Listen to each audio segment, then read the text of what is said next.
Hello friends, welcome to my YouTube channel okay engineering. And आज जो हम पढ़ने जा रहे हैं वो है ट्रेवर्स सर्वेइंग। सर्वे का सब्जेक्ट हमारा इसमें पढ़ने जा रहे हैं हम ट्रेवर्स सर्वेइंग। तो सबसे पहले ट्रेवर्स सर्वेइंग होता क्या, ये हम देखते हैं। Traversing is that type of survey in which a number of connected survey lines form the framework and the directions and lengths of the survey. Lines are measured with the help of an angle measuring instruments and tape और chain respectively. इसका क्या है कि हमारा कोई सर्वे station है, अगर उनको हमारी कोई लाइन मिलाती है तो उन लाइन की हमको डायरेक्शन और लेंथ दोनों हमको ज्ञात होंगी। तो इस तरह से जो हमारा एक ढांचा बनता है उसको हम ट्रेवर्स कहते हैं। ट्रेवर्स पर जो हमारा वर्क होता है उसे हम ट्रेवर्सिंग कहते हैं। तो टाइप्स ऑफ ट्रेवर्स के कुछ टाइप्स होते हैं। तो टाइप्स ऑफ ट्रेवर्सिंग सर्वेइंग के एक होता है क्लोज ट्रेवर्स और एक होता है open ट्रेवर्स।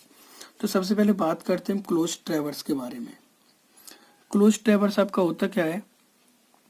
When the lines form a circuit which ends at the starting point, it is known as cold traverse। ये आपका क्या होता है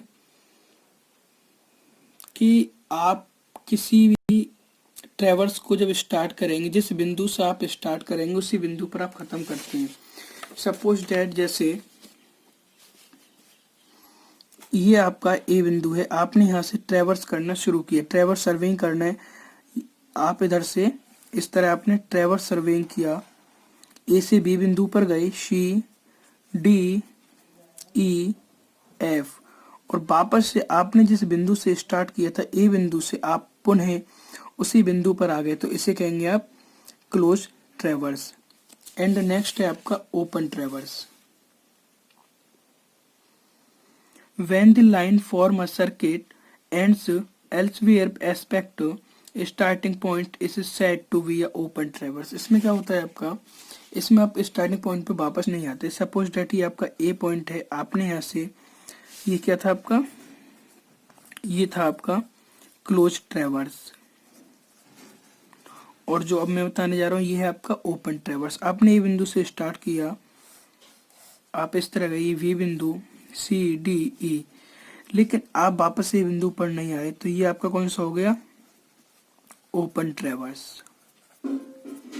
इसी प्रकार आगे जब हम आगे चलते हैं तो टाइप्स ऑफ क्लोज ट्रेवर्स। क्लोज ट्रेवर्स के भी कुछ टाइप होते हैं। पहला होता है क्लॉकवाइज ट्रेवर्स एंड एंटी क्लॉकवाइज ट्रेवर्स। तो सबसे पहले बात करते हैं क्लॉकवाइज ट्रेवर्स बारे में। तो मैं इस समय जो आप पढ़ रहे हैं वो है क्लोज ट्रेवर्स। तो एक बंद होगा इस तरह, सपोज डेट आपका ये क्लोज ट्रेवर्स है,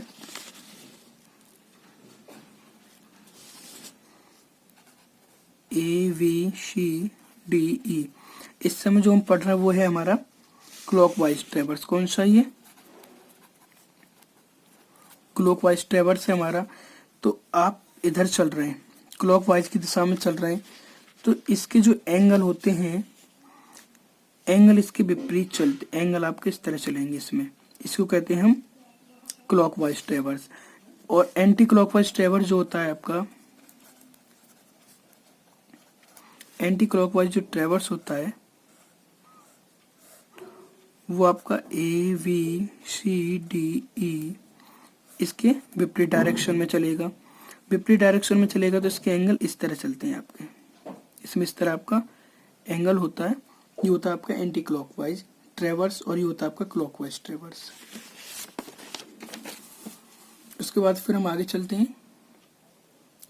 आगे आता है हमारा मेथड ऑफ ट्रेवर्सिंग।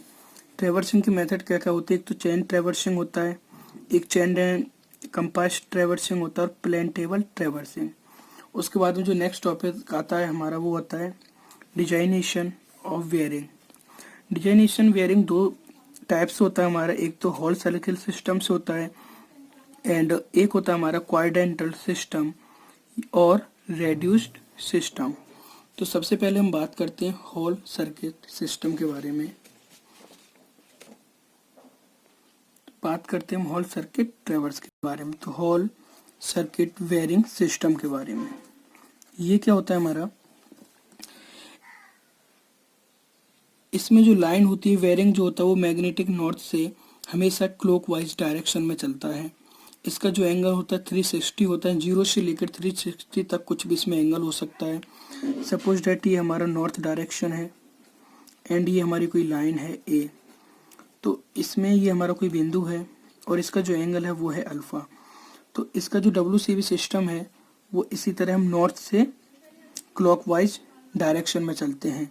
तो हम एक लाइन की बात करें, ये हमारी क्या लाइन है हमारी, तो इस लाइन की बात करें तो OA का वेयरिंग कितना होगा, इसका वेयरिंग होगा इज इक्वल अल्फा, क्योंकि WCB system whole circle bearing system में हम क्लॉकवाइज चलते हैं। एंड नेक्स्ट था हमारा क्वाड्रेंटल वेयरिंग सिस्टम, यानी शॉर्ट में कहें तो QV सिस्टम। ये हमारा क्या होता है, इसमें जो हमारा वेयरिंग होती है वो नॉर्थ और साउथ डायरेक्शन से ईस्ट और वेस्ट डायरेक्शन में एंटी क्लॉकवाइज एंड क्लॉकवाइज किसी भी तरह चल सकती है। जैसे सपोज डेट आपका ये है, ये आपका फर्स्ट क्वाड्रेंट है, ये सेकंड है, ये थर्ड क्वाड्रेंट है और ये आपका फोर्थ क्वाड्रेंट है। तो यहाँ पे आपका नॉर्थ ईस्ट साउथ वेस्ट, ये आप इधर भी चल सकते हैं इससे और इधर भी चल सकते हैं, और नॉर्थ से आप इधर भी चल सकते हैं और इधर भी, यानी आप क्लॉकवाइज डायरेक्शन में भी चल सकते हैं, एंटी क्लॉकवाइज में भी। इसी तरह यहाँ पर आप एंटी क्लॉकवाइज में भी चल सकते हो और क्लॉकवाइज में भी चल सकते हैं। तो ये होता है आपका QV system. And next topic आता है हमारा fore and back bearing. Fore bearing और वैक वेयरिंग होता क्या है हमारा, तो सबसे पहले बात करते हैं फोर वेयरिंग की। The wearing of a line in the direction of the progress of survey is called forebearing, and while its varying in the opposite direction is known as the back bearing। तो इसको हम समझते हैं back bearing और four bearing होती क्या है। ये हमारी नॉर्थ डायरेक्शन है और एक हमारी यहाँ पर ये नॉर्थ डायरेक्शन है, और यहाँ से हमारी कोई लाइन है AV। तो नॉर्थ से क्लॉकवाइज जो हमारा एंगल बनेगा, ये हमारा क्या है, यहाँ पे ये लाइन है हमारी कोई, सपोज डेट यहाँ पे हमारा एंगल बनता है θ1, और हम यहाँ पे भी नॉर्थ से चलेंगे। जो मैंने बताया था WCB सिस्टम में हम नॉर्थ से क्लॉकवाइज चलते हैं, तो नॉर्थ से क्लॉकवाइज चलेंगे हम, तो ये बनता है हमारा θ2। तो यहाँ पे जो हमारा फोर वेयरिंग होगा, अगर हम इधर से अपनी लाइन मानते हैं, AV लाइन को मानते हैं, तो फोर वेयरिंग हो गया हमारा Q1 एंड बैक बेयरिंग हो गया हमारा θ2 और θ1 हमारा हो गया फोर बेयरिंग। अगर हम इसी लाइन को AV ना कह के VA कहते हैं तो हमारा फोर बेयरिंग होगा यहाँ पर V का एंगल कितना θ2 होगा, और BA में हमारा बैक बेयरिंग होगा θ1। यहाँ पे इसके अपोजिट हो जाएंगे। उसके बाद में हमारा नेक्स्ट टर्म आता है, आगे चलते हैं तो हमारा रिलेशन होता है back bearing and fore bearing में। तो back bearing equal to fore bearing plus minus 180, ये हमारा इसमें रिलेशन होता है। जब आपका फोर बेयरिंग जो है 180 डिग्री सेंटीग्रेड यानी 180 डिग्री सेंटीग्रेड से कम होता है तो आप जो है प्लस चिन्ह लेंगे, और अगर आपका फोर बेयरिंग 180 डिग्री से अधिक हो तो आप माइनस चिन्ह लेते हैं इसमें, इसलिए यहाँ पे प्लस माइनस 180 लिखा होता है। उसके बाद में नेक्स्ट चलते हैं लोकल अट्रैक्शन। लोकल अट्रैक्शन होता क्या है, the magnetic needle is seriously defected from its normal position when it is under the influence is known as local attraction।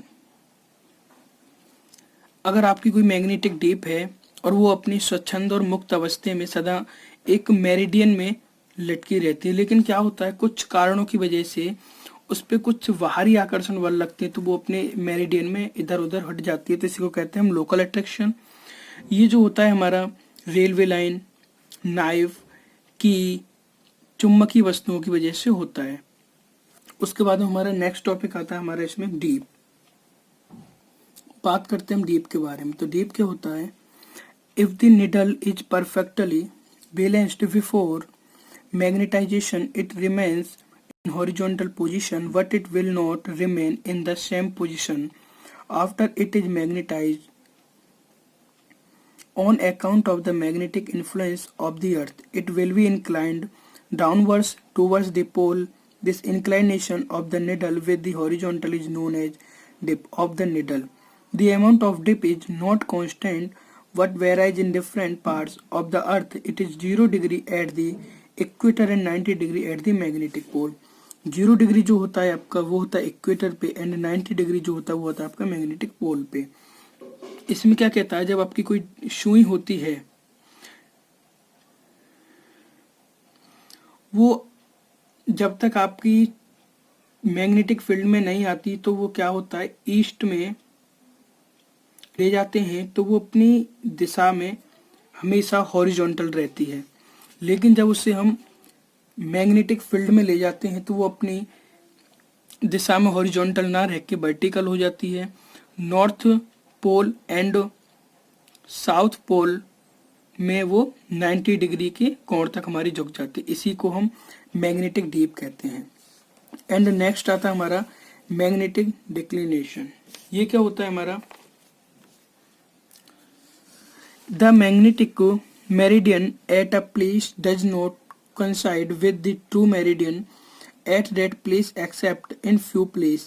The horizontal angle which the magnetic meridian makes with the true meridian is known as magnetic declination or simply declination of the needle. हमारी जो अर्थ है उस पर कुछ place को छोड़ के maximum place पे magnetic meridian and true meridian कंसाइड नहीं होता है हमारा। इसका जो रीजन है वो है हमारा चुंबकीय जो फोर्स है, हमारे मैग्नेटिक फोर्सेज हैं उनकी डायरेक्शन में डिफरेंस है। तो magnetic meridian and true meridian left या राइट चला जाता है तो इसी को कहते हैं हम मैग्नेटिक डिक्लिनेशन। यदि हमारा मैग्नेटिक डिक्लिनेशन राइट जाता है या आपका लेफ्ट जाता है, राइट जाता है इसका मतलब ईस्ट में जा रहा है वो, और लेफ्ट जाता है तो वो वेस्ट में जा रहा है। ये आपकी फोर है। अगर आपका ईस्ट में जाता है तो आपका डिक्लिनेशन जो होगा वो होगा प्लस में, और वेस्ट में जाता है तो वो होगा आपका माइनस में।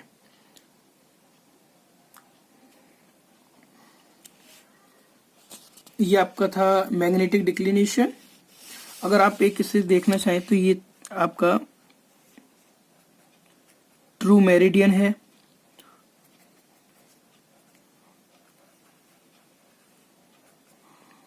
और ये आपका वेस्ट की तरफ झुका हुआ है, और ये आपका है ईस्ट की तरफ झुका हुआ।